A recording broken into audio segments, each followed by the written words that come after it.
And I'm going to throw this out, and it's going to freak everybody out. Or you can do a V22U. Oh, interesting. which nobody's actually seen yet, but it's just a way to trade a V22 without the call, like you do an M3U, broken wing butterfly style with different creeks. It's going to be a lot better, dynamic-wise. All you have to do is you play with your trade limits, and you change your adjustment strategy a little bit, and you can make a broken wing butterfly that reacts very much like this one. Mm-hmm. This will act a little better because I can, I have the ability right now to go into my calls and be 40 delta, and that really, really helps in the hard down moving market.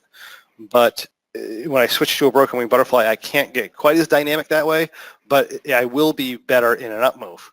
Right, so that's going to be the offset. So I can go into a V22U, which is going to do very well in the chop and back and forth movements.